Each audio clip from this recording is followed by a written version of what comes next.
작은 어촌 마을을 충격에 빠뜨린 사건. 인간이 만들어보려는 그 추억을 만들어가려고 그렇게 됐어요. 이쁘게 생겼다. 가슴 한번 만져보고 싶었다. 바다 위에서 벌어진 끔찍한 살인. 이 사건을 담당했던 보성경찰서 이영래 경사. 그때 키우다 배가 딱 이 자리에 있었어, 이 자리에.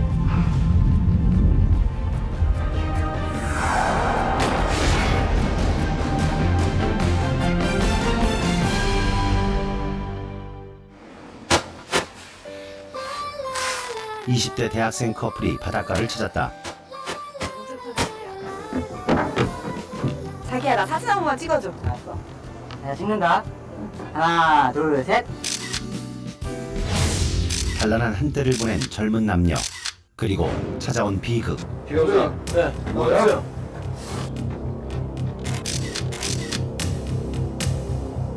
이 젊은 남녀 시신 두부가 발견됐는데요.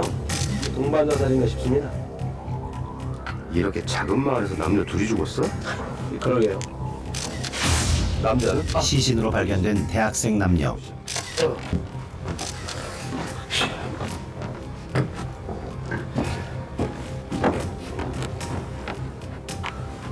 아이, 그건 아닌데요. 먼저 남자의 시신을 살피기 시작한 형사. 선배님. 그 여자는 깨끗한데 남자는 엉망인데요? 여자와 달리 남자의 시신에선 무언가 날카로운 것에 찔린 흔적이 발견됐다. 찍힌 거 봐라 이거. 야, 이런 상처가 식이 온다나 보다.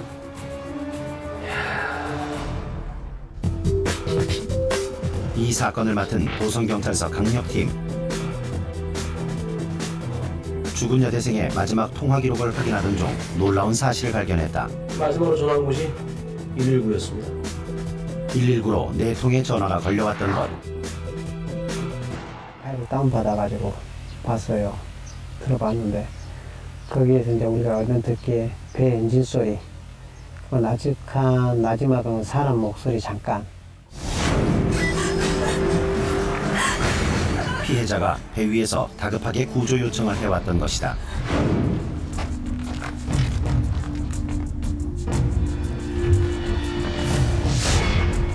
형사들은 마지막 전화가 걸려왔던 바다 주변을 중심으로 탐문을 시작했다.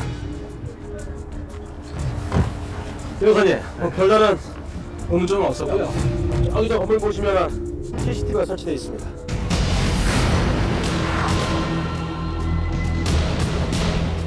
이 CCTV에서 선착장으로 향하는 대학생 커플의 모습이 포착됐다.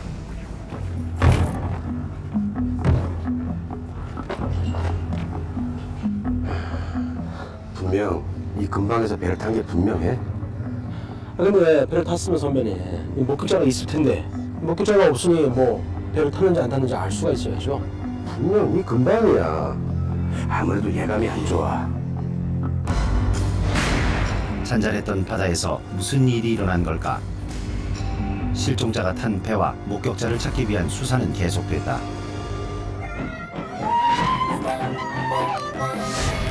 그즈음 20대 초반의 젊은 여성들이 바다를 찾았다. 귀여운 외모를 자랑하는 최진영, 늘씬한 각선미를 가진 김주희, 야 일로 와봐 일로 와봐. 야 이거 봐봐 진짜 잘 나왔어 너. 내가 또 한 명 하잖아. 자. 야 근데 우리 배 타러 갈까? 어디서? 저기 있잖아. 콜! 콜! 콜! 콜! 예! 조업 준비 중인 배를 타고 바람을 쐬기로 결정한 두 사람. 두 사람을 태운 배가 출발했다. 그런데 바다 한가운데에서 그녀들에게 비극이 닥쳐왔다. 배 위에서 무슨 일이 일어난 걸까?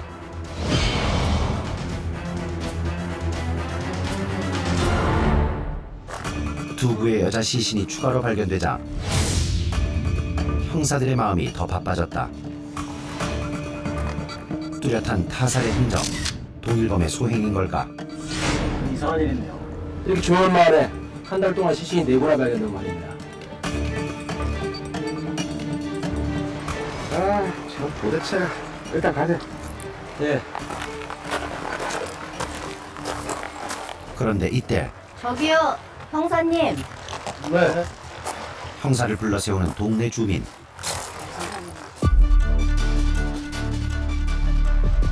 이상한 문자가 와갖고요. 네. 구조를 요청해온 피해자의 문자였던 것.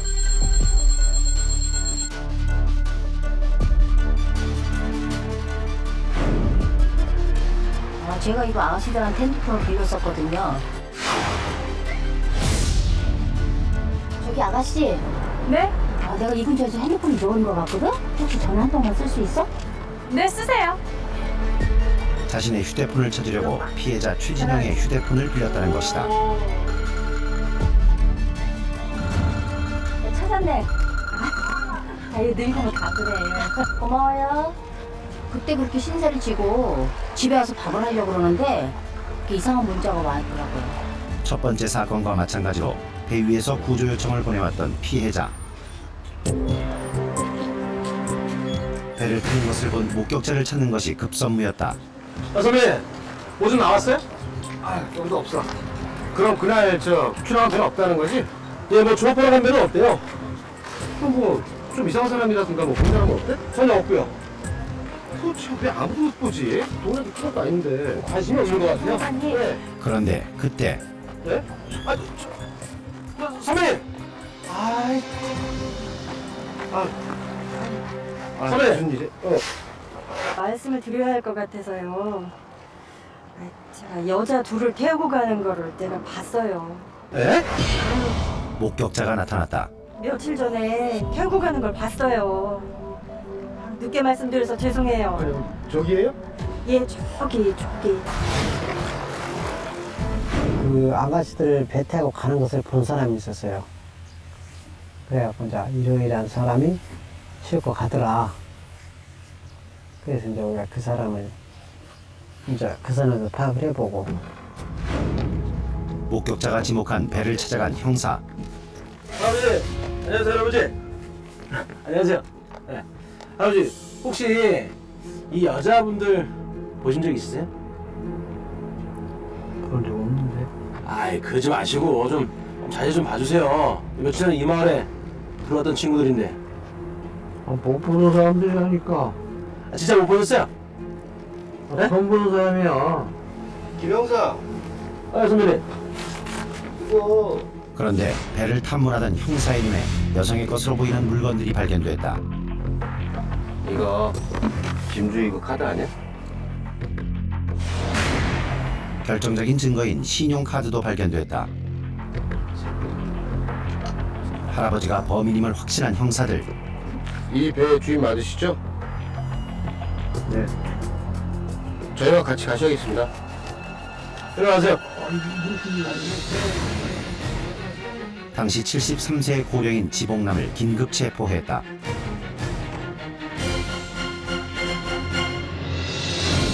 그 노인네가 직접 그렇게 했으리라고는 그때도 생각 못했죠. 배에서 이제 그런 증거물들이 나오기 전까지는.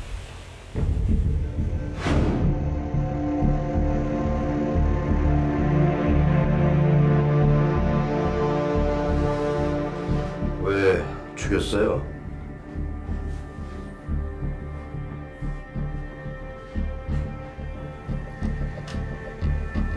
너무 예쁘니까 만져보고 싶어서. 그날 무슨 일이 일어난 걸까? 할아버지! 저희 배 한 번만 태워주시면 안 돼요? 한 번만 태워주세요, 할아버지.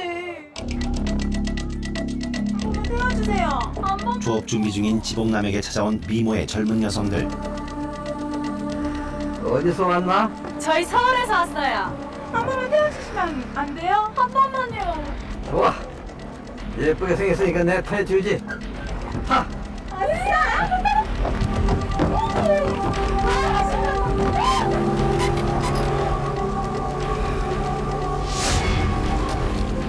물살을 가르며 지봉남의 배는 바다로 향했다.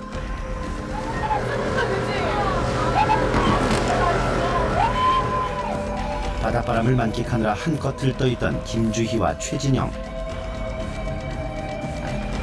배 난간에 서 있는 젊은 여성을 유심히 바라보던 지봉남. 그는 젊은 여자를 안고 싶다는 생각에 배를 멈춰 세웠다. 성추행을 하기로 결심하고 여자에게 다가가는 지봉남. 진짜 귀엽다. 바다 한가운데에서 돌변한 지봉남과 그를 저지하기 위해 실랑이가 벌어지는데 예뻐서 그래.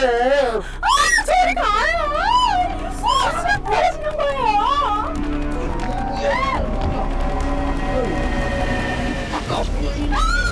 신랑이 도중 바다에 먼저 빠진 최진영. 70대 노인의 추행은 거기서 멈추지 않았다. 이뻐서 그래. 이런 왜 이렇게 말을 안 들어?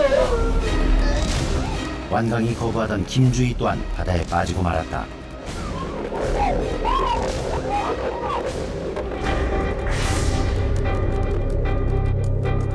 그에게선 순박한 어부의 모습은 사라지고 없었다.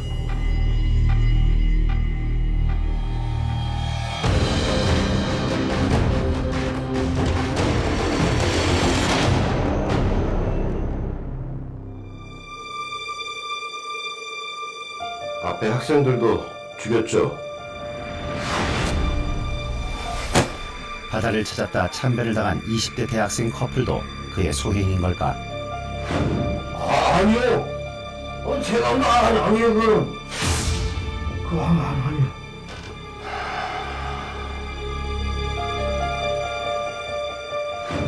첫 번째 사건 같은 건 증거물이 하나도 없어가지고 자 나중에 사건 마무리 단계에서 검찰에서도 증거가 없으니까 이제 이를테자면 공소를 제기 안 하는 걸로.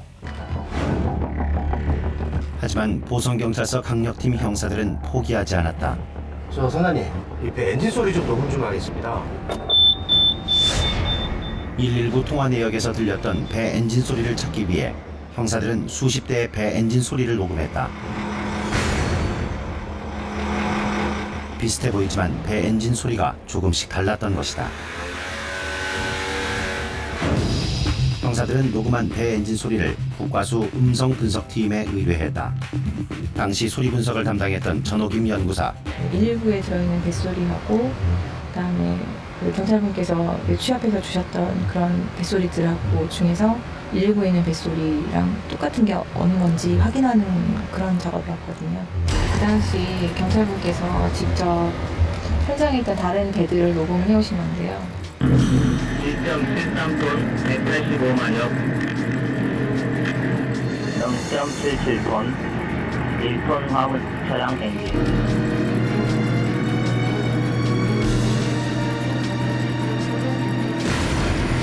형사들이 녹음한 수십 대의 배 엔진 소리와 119에 녹음된 배 엔진 소리를 하나하나 대조해 나갔다. 분석 결과 90% 이상 일치하는 배 엔진 소리를 확인할 수 있었다. 그 당시 저희 분석의 결과로서는 90% 이상 그렇게 나오면 굉장히 어렵거든요. 그래서 이 경우는 좀 의미가 있었다고 할 수 있겠습니다. 저희로서도 좀 보람 있는 경우가 좀 드문 사례이기도 하고요. 또 다른 결정적 증거품이 인근에서 조업 중인 어선에서 발견됐다. 꼬막 채취선이 카메라를 하나 발견했어요. 카메라를 첫 번째 사건 피해자 카메라. 이제 우리 국과수로 경찰청으로 보냈는데 그 이제 복원을 하려는 게 안 된 거야. 이제 포기 직전에 이르렀을 때 내가 이제 국과수에 다시 전화를 했거든. 마지막으로 한 번만 해봅시다. 거기서도 이제 한 번만 더 해봅시다고 했는데 그게 복원이 돼버린 거야. 복원된 사진 속에선 배를 운전하는 지봉남의 모습이 담겨 있었다. 결정적 증거품을 확보한 이영래 경사.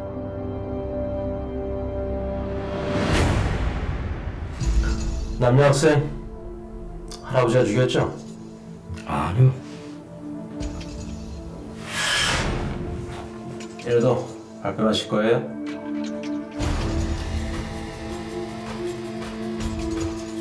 도대체 왜 죽였어요? 지봉남의 입에서 나온 범행 동기는 뜻밖이었다. 누가 여기서 뭐 이렇게 예뻐라고 그랬나? 예?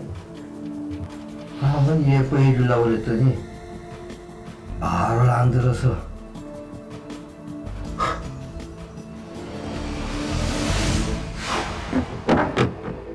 자기야, 나 사진 한 번만 찍어줘. 내가 찍는다. 하나, 둘, 셋. 사진을 찍으며 즐거운 한때를 보내는 대학생 남녀. 오빠. 어? 나 저거 배 한 번만 타면 안 돼? 배? 응. 한 번만. 저 아저씨 죄송한데요. 여자친구랑 배 한 번만 태워주시면 안 될까요? 저기까지 한 번만 태워주세요. 젊은 남녀 커플이 지봉남에게 배를 태워달라고 부탁한 것.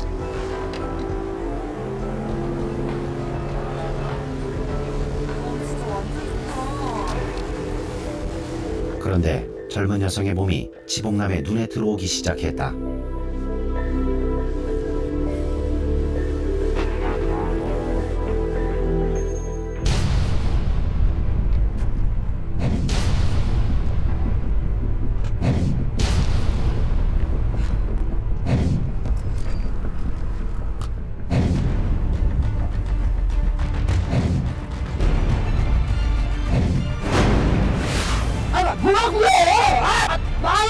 성추행을 하기 위해 그는 남자를 먼저 배 밖으로 밀어버렸다.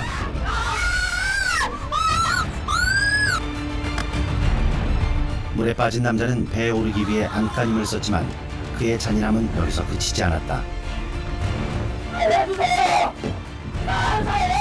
살려달라는 남자를 외면한 채 어구를 손에 쥔 지봉남. 배에 오르려는 남자를 저지하기 위해 어구로 내리치는 잔인함까지 보였던 것. 순박했던 할아버지가 살인마로 변하는 것을 모두 지켜봤던 여자의 공포는 극에 달했다.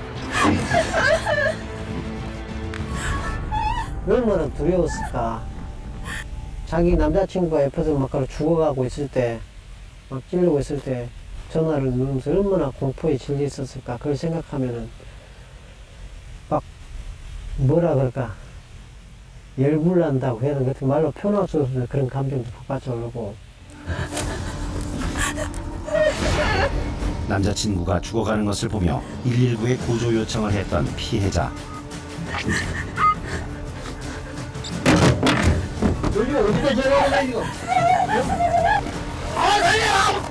70평생 조용히 살아왔던 어부 지봉남.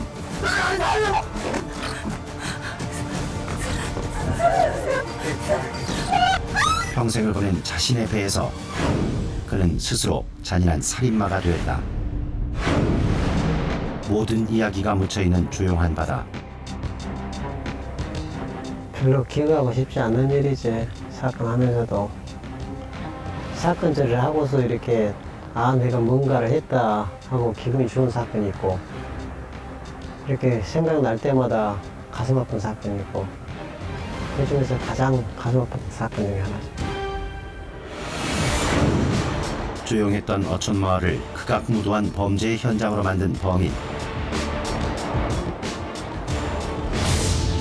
자신의 배에 탔던 여행객 4명을 살해한 어부는 2010년 사형이 확정됐다.